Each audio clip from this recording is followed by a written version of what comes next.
Tem uma pergunta que me fazem às vezes, quando eu falo de psicologia evolucionista, que é se os seres humanos são naturalmente monogâmicos ou polígamos, ou poligâmicos. E a resposta para essa pergunta tem tudo a ver com esse negócio do cuidado que tu falou, que tem a ver com esse lance da domesticação, da autodomesticação dos seres humanos, ó.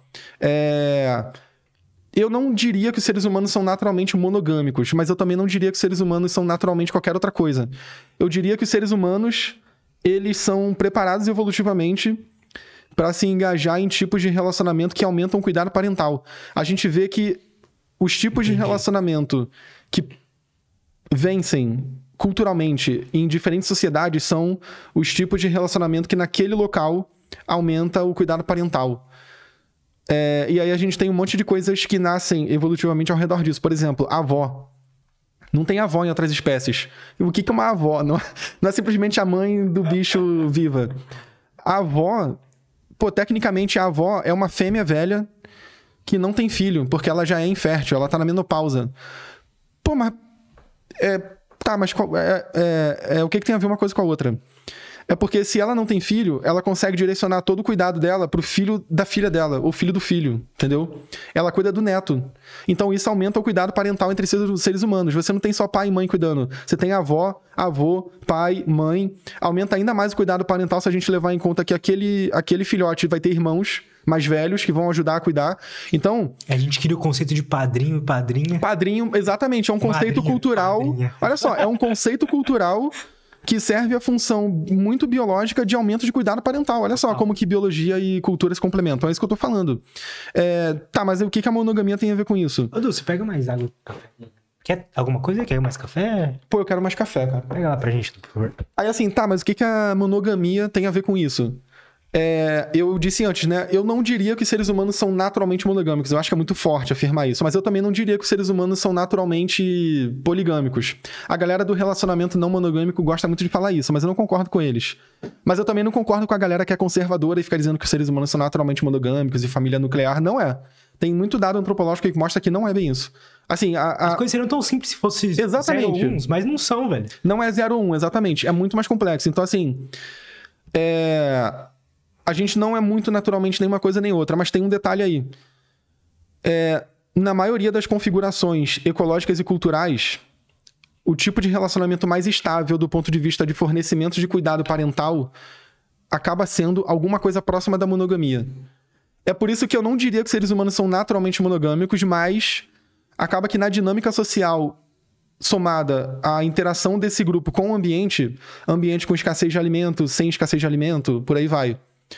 Acaba que a monogamia ela é a estratégia de relacionamento mais estável. Por que é mais estável? Porque na monogamia você tem duas coisas que são muito importantes para que o bebê ele continue recebendo cuidado parental do pai e da mãe e de quem mais for. Que é certeza quanto à paternidade, no caso do homem, e certeza de cuidado e certeza de investimento de recurso no caso da mulher. Pensa só, qual é a contribuição prototípica do macho? Não é pegar a criança e ficar carregando. Não preponderantemente, mas é investimento de recurso. O que é recurso nesse caso? É o cara sair, caçar e trazer alimento. Quem faz isso preponderantemente é o homem. A mulher também faz isso, mas é pequenos animais, é planta. Ela vai para lugares mais próximos trazer alimento. São os homens que empreendem grandes expedições e trazem muita carne. Então, esse tipo de cuidado, numa sociedade tradicional, é o homem que fornece. Isso é essencial do ponto de vista de cuidado parental. O cuidado materno é o quê? É estar com a criança amamentando, cuidando no cotidiano, a manutenção. E olha só, isso não tem nada a ver com dizer que você está naturalizando os papéis sociais de homens e mulheres de sociedades burguesas. Não tem nada a ver com isso. Até porque eu não estou falando que esse modelo segue necessariamente um esquema de família nuclear, não de família nuclear burguesa, né? Não segue. Você pode ter qualquer esquema, contanto que isso que eu acabei de falar aconteça.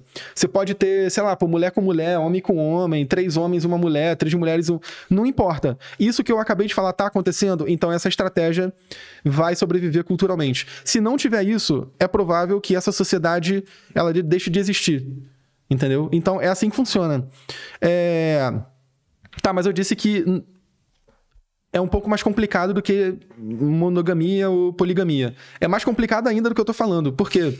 Os seres humanos, eles têm... A nossa espécie tem características biológicas que parecem sugerir que a gente foi moldado para seguir estratégias que estão mais ou menos no meio termo entre a poliginia e a monogamia. Poliginia é um tipo de relacionamento poligâmico específico em que o homem tem harém. 80 e poucos % das sociedades existentes hoje são políginas, não monogâmicas. Então, assim, os homens têm harém. Tipo o sheik árabe, que tem um harém lá. A maioria das sociedades humanas que vivem hoje, 80 e poucos % tem esse modelo. Sociedades nômades, a maioria polígina. A maioria dessas sociedades tem haréns com mulheres. As nossas características físicas, elas parecem estar no meio termo das características físicas que a gente sabe que estão associadas a espécies que são monogâmicas e políginas. Por exemplo,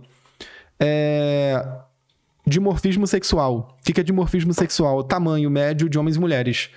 Homens são maiores que mulheres. Homens são mais fortes que mulheres, em média. Em termos de força muscular mesmo. Isso é uma característica moldada ao longo da seleção sexual.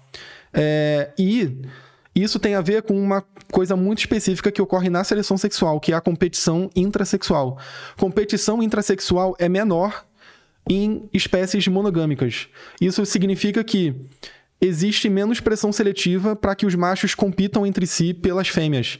Isso faz com que, ao longo da evolução, eles desenvolvam menos armas para competirem consigo mesmos. Sobrevivem mais. Sim, também. Mas, assim, qual é um exemplo de arma? A arma, bem entre aspas, que eu tô falando aqui. Tamanho maior. Quando os machos competem muito entre si, tem uma pressão seletiva para que eles sejam cada vez maiores. Porque o maior vence. Então, o maior tem mais filhos também. Os filhos vão ser maiores. Então, ao longo das gerações, os machos vão aumentando de tamanho ao longo da evolução. As fêmeas não. Então, sociedades não monogâmicas... Não, desculpa. Espécies não monogâmicas têm machos muito maiores do que as fêmeas. Espécies monogâmicas têm machos quase do mesmo tamanho que as fêmeas, porque tem menos competição por fêmea. Aí você deve estar se perguntando assim, não, espera aí, por que tem menos competição? Porque tem uma fêmea para cada macho. É tipo uma reforma agrária de fêmeas, entendeu? Em vez de um macho dominar a fertilidade de uma porrada de fêmea, cada uma dessas fêmeas que poderia estar no harém, ela agora é esposa de um macho. Então, meio que todo mundo sai feliz, assim. Não tem muito macho solteiro, por exemplo. Uma coisa que aumenta a competição intrasexual é aumento de machos solteiros. Qualquer espécie, humanos também. Tanto que, um outro dado interessante, sociedades com mais homens solteiros são sociedades com maiores níveis de criminalidade. Bizarro isso, né? Por quê? Porque os homens usam mais estratégias violentas para competir por recurso. Por quê? Porque recurso é uma coisa que garante que eles sejam interessantes para as mulheres. Cara, isso é muito louco, cara. Então, assim... isso a gente tá falando no plano da cultura. No plano da evolução, isso faz com que a nossa aparência, a aparência dos homens, comparando com a aparência das mulheres, seja diferente. Que é esse exemplo do tamanho médio que eu tô falando. A nossa diferença de tamanho e força, comparando com tamanho e força das mulheres, é muito sutil. As mulheres não são tão mais baixas que os homens em média. Elas não são tão mais fracas que os homens em média. E esse é um padrão típico de espécies monogâmicas.